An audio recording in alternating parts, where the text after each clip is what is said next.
Sinbad ने कहा, कुछ दिन आराम से रहने के बाद मैं पिछले कष्ट और दुख भूल गया था और फिर यह सूझी कि और धन कमाया जाए तथा संसार की विचित्रताएं और देखी जाएं।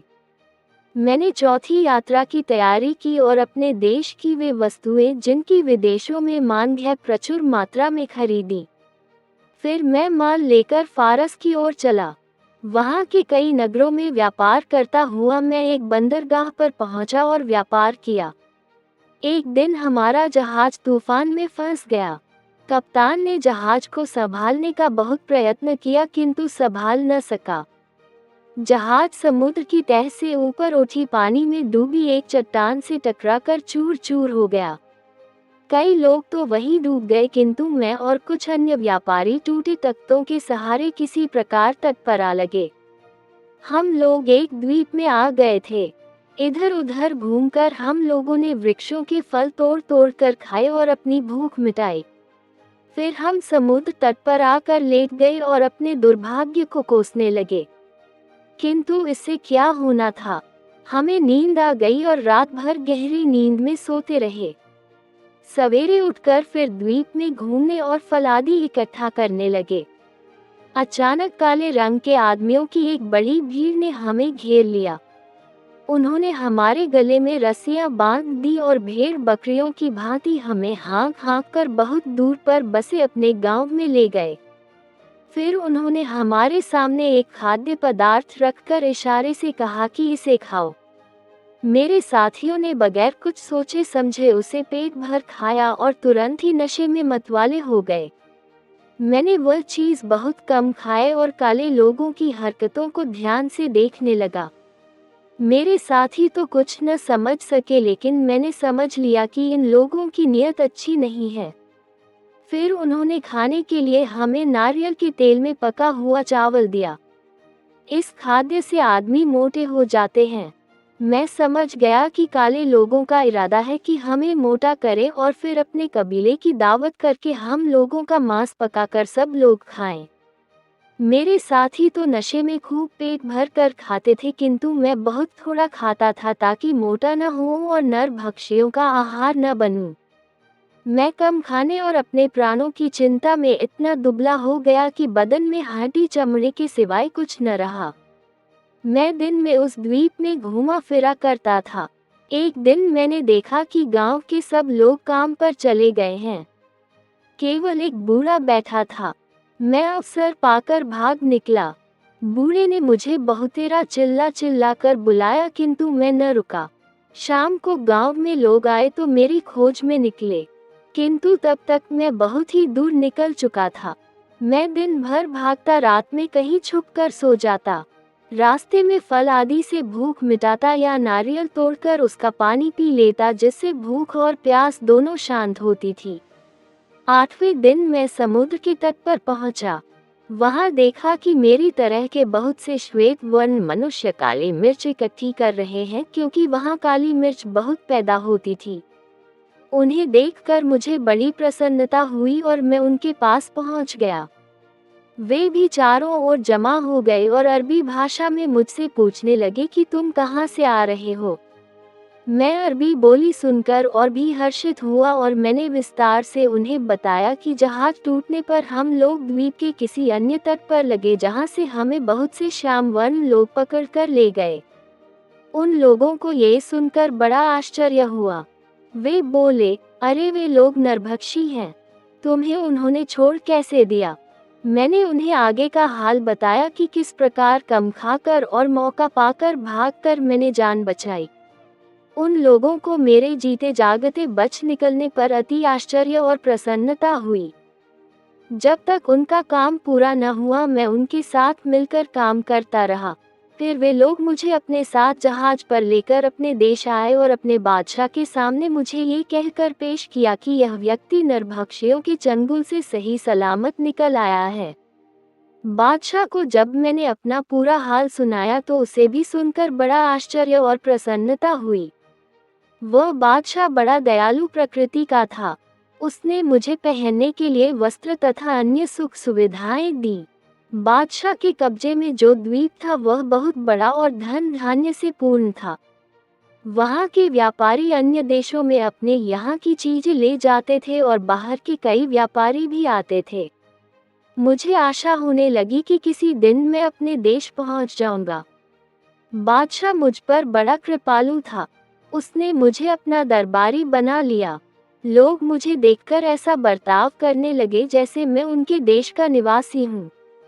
मुझे ये देखकर आश्चर्य हुआ कि वहाँ लोग बगैर जीन लगाम ही घोड़ों पर सवार होते थे। यहाँ तक कि बादशाह भी घोड़े की नंगी पीठ पर सवारी करता था।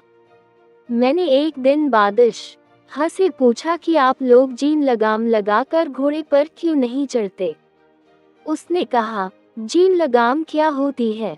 उसने ये भी कहा कि मैं उसके लिए ये चीजें बना दूं। मैंने एक नमूना बनाकर लकड़ी के कारीगर को दिया। उसने मेरे नमूने के अनुसार जीन बना दी। मैंने उसे चमड़े से मढ़वाया और उस पर अतलस और कमरख्वाब का आवरण चढ़ाया। एक लोहार से रकाबे बनाने को कहा और लगाम का सामान भी बनवाया। जब सारा सामान तैयार हो गया तो मैं उसे घोड़े पर सजाकर घोड़ा बादशाह के सामने ले गया। वह उस पर सवार हुआ तो उसे बहुत प्रसन्नता और संतोष हुआ। उसने मुझे बहुत इनाम इकराम दिया और पहले से भी अधिक मुझे मानने लगा। फिर मैंने बहुत सी जीनें और लगामें बनवा कर राज्य परिवार के सदस्यों, मंत्रियों आदि को दी। उन्होंने उनके बदले हजारों रुपए तथा अन्य बहुमूल्य वस्तुएं मुझे प्रदान की। राज दरबार में मेरा मान बढ़ा तो नगरवासी भी मेरा बहुत सम्मान करने लगे। एक दिन बादशाह ने मेरे साथ एकांत बातचीत की। वह बोला, मैं तुमसे बहुत प्रसन्न हूँ और तुम पर अधिकाधिक कृपा करना चाहता हूँ। मेरे दरबार के लोग और साधारण प्रजाजन भी तुम्हारी बुद्धिमत्ता के कारण तुम्हें बहुत मानते हैं। मैं चाहता हूँ कि तुम एक काम करो। मुझे पूर्ण विश्वास है कि जो मैं कहूँगा तुम उससे इनकार नहीं करोगे। मैंने कहा, आप जो भी आज्ञा करेंगे वह मेरे हित में होगी क्योंकि आपकी मुझ पर कृपा रहती है। मैं क्यों आपकी आज्ञा का उल्लंघन करूँगा? उसने कहा, मैं चाहता हूँ कि तुम स्थायी रूप से यहाँ बस जाओ और अपने देश जाने का विचार छोड़ दो। इसलिए मैं यहाँ की एक सुंदर और सुशील कन्या से तुम्हारा विवाह करना चाहता हूँ। मैंने सहर्ष इसे स्वीकार किया। उसने एक अत्यंत रूपवती और गुणवती नव यौवना से मेरा विवाह करा दिया। मैं उसे पाकर बगदाद में बसे अपने परिवार को भूल सा गया। कुछ दिनों बाद मेरे पड़ोसी की पत्नी बीमार हो गई और कुछ दिन बाद मर गई। पड़ोसी से मेरी अच्छी दोस्ती थी इसलिए मातमपुरसी को उसके घर गया। वह आदमी अत्यंत शोक में डूबा था और उसके आंसू ही नहीं थमते थे। मैंने उसे समझाया कि वह धैर्य रखे, भगवान चाहेगा तो दूसरी शादी के बाद और अच्छा जीवन बीतेगा। उसने कहा, तुम कुछ नहीं जानते इसीलिए ऐसी तसल्ली दे रहे हो। मैं तो 2-4 घंटे का ही मेहमान हूँ। मैंने परेशान होकर उससे स्थिति स्पष्ट करने को कहा तो वह बोला, आज मुझे मृत पत्नी के साथ जीते जी दफन किया जाएगा। हमारे यहाँ बहुत पुराने जमाने से यह रस्म चली आ रही है कि पति मरता है तो पत्नी उसके साथ दफन कर दी जाती है और पत्नी मरती है तो पति को उसके साथ गाड़ दिया जाता है। अब मेरी जान बचने की कोई सूरत ही नहीं है। यहाँ के निवासी एकमत होकर इस रिवाज को स्वीकार करते हैं। कोई इसके विरुद्ध कुछ नहीं कर सकता। इस भयंकर रिवाज की बात सुनते ही मेरे होश उड़ गए। मैं उसी समय से अपने बारे में चिंता करने लगा क्योंकि मेरा भी विवाह हो चुका था। थोड़ी देर में उसके सगे संबंधी एकत्र हो गए। उन्होंने कफन आदि का प्रबंध किया। उन्होंने औरत की लाश को नहला धुलाकर बहुमूल्य वस्त्र पहनाए और एक खुली अर्थी पर रख कर ले चले। उसका पति भी शोकसूचक वस्त्र पहने रोता पीटता उनके पीछे चला। सब लोग एक बड़े पहाड़ पर पहुंचे। वहां पर उन्होंने एक बड़ी चट्टान हटाई तो उसके नीचे बड़ा गहरा और अंधेरा गड्ढा दिखाई दिया। सब लोगों ने रस्सी के द्वारा अर्थी को गड्ढे की तह तक उतार दिया। उसके बाद मृत स्त्री के पति को भी गड्ढे में उतार दिया। उन्होंने उसके साथ साथ रोटियां और जल से भरा पात्र भी रख दिया और उसे उतारने के बाद गड्ढे का मुंह चट्टान से बंद कर दिया। वह पहाड़ बहुत लंबा चौड़ा था। उसके दूसरी ओर समुद्र था और उस ओर का क्षेत्र दुर्गम और निर्जन था। चट्टान को यथावत रखकर और पति पत्नी के लिए शोक करके सब लोग वापस हुए। मैं बहुत ही डर गया था और सोचता था कि ऐसी अमानुषिक रीति जो दुनिया के किसी देश में नहीं है यहाँ क्यों मानी जाती है। किंतु जिससे भी बात करता वह इस रिवाज का समर्थन करता और मेरी बात को गलत कहता था। यहाँ तक कि जब मैंने बादशाह से बात की तो उसने कहा, सिंदबाद, ये हमारे बुजुर्गों की बहुत पुरानी चलाई गई रस्म है। मैं अगर चाहूँ भी तो इसे रोक नहीं सकता।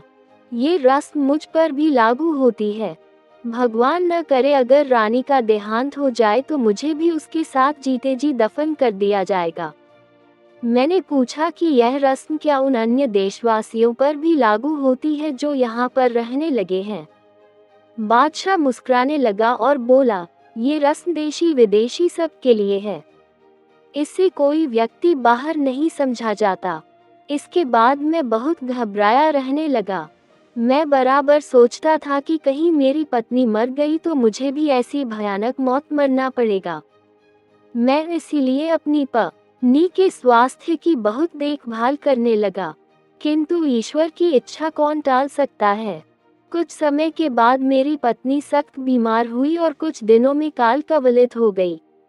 मुझ पर दुख का पहाड़ टूट पड़ा। मैं सर पीटता था और कहता था कि मैं बेकार ही उस द्वीप से भागा। इस प्रकार जीते जी गाड़े जाने से कहीं अच्छा था कि नरभक्षी मुझे मार कर खा जाते। इतने में बादशाह अपने दरबारियों और सेवकों के साथ मेरे घर आया। नगर के अन्य प्रतिष्ठित व्यक्ति भी वहां एकत्र हो गए और उसे अर्थी पर रखकर लोग ले चले और उनके पीछे मैं भी रोता पीटता आंसू बहाता चला। दफन के पहाड़ पर पहुंचकर मैंने एक बार फिर अपने प्राण बचाने का प्रयत्न किया। मैंने बादशाह से कहा, स्वामी, मैं तो यहाँ का रहने वाला नहीं हूँ। मुझे ये कठोरतम दंड क्यों दिया जा रहा है। मुझ पर दया करके मुझे जीवन प्रदान कर दीजिए। मैं अकेला भी नहीं हूँ, मेरे देश में स्त्री बच्चे मौजूद हैं। उनका ख्याल करके मुझे छोड़ दीजिए। मैंने हजार फरियाद की किंतु बादशाह या अन्य किसी व्यक्ति को मुझ पर दया न आई। पहले मेरी पत्नी की अर्थी को गड्ढे में उतारा गया, फिर मुझे एक दूसरी अर्थी पर बिठाकर मेरे साथ रोटियां और पानी का घड़ा रखकर उतार दिया गया और गड्ढे पर चट्टान को वापस रख दिया गया। वह कंदरा लगभग 50 हाथ गहरी थी। उसमें उतरते ही वहां उठने वाली बदबू से, जो लाशों के सड़ने से पैदा हो रही थी, मेरा दिमाग फटने लगा। मैं अपनी अर्थी से उठकर दूर भागा। मैं चीख चीख कर रोने लगा और अपने भाग्य को कोसने लगा। मैं कहता था, भगवान जो करता है उसे अच्छा ही कहा जाता है। जाने मेरे इस दुर्भाग्य में क्या अच्छाई है। मैं 3 यात्रा के कष्टों और खतरों से भी चैतन्य नहीं हुआ और फिर मरने के लिए चौथी यात्रा पर चला आया। अब तो यहाँ से निकलने का कोई रास्ता ही नहीं है। इसी प्रकार मैं घंटों रोता रहा। किंतु सुख हो या दुख, मनुष्य को भूख तो सताती ही है। मैं नाक मुंह बंद करके अपनी अर्थी पर पहुंचा और थोड़ी रोटी खाकर पानी पिया। कुछ दिनों इस तरह जिया। रोटियां खत्म हो गई तो सोचा कि अब तो भूखा मरना ही है। इतने में ऊपर उजाला हुआ।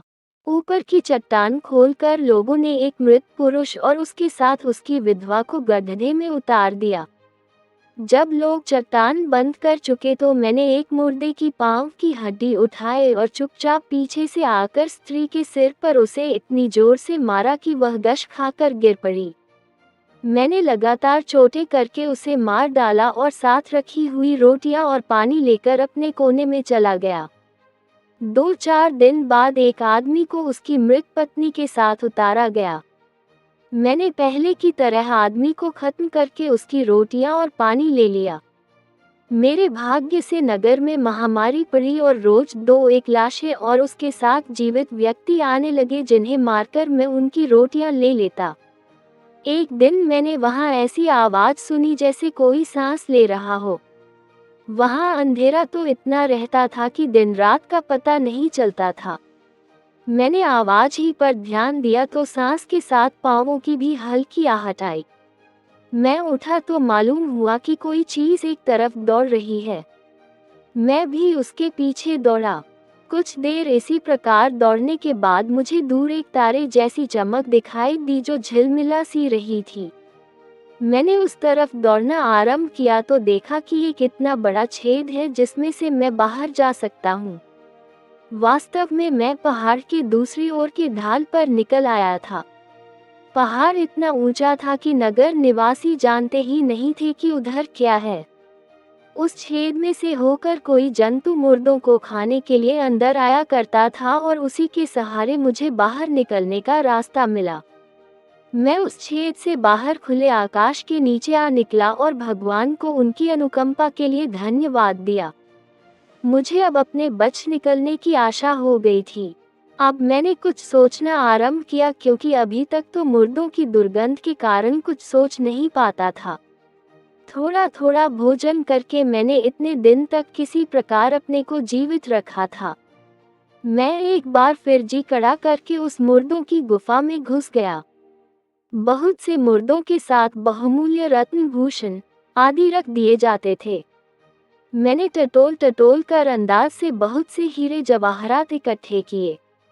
मुर्दों के कफनों ही में उनकी अर्थियों की रस्सियों से हीरे जवाहरात की कई गठरियां बांधी और एक एक करके उन्हें बाहर ले आया, जहां से सामने समुद्र दिखाई देता था।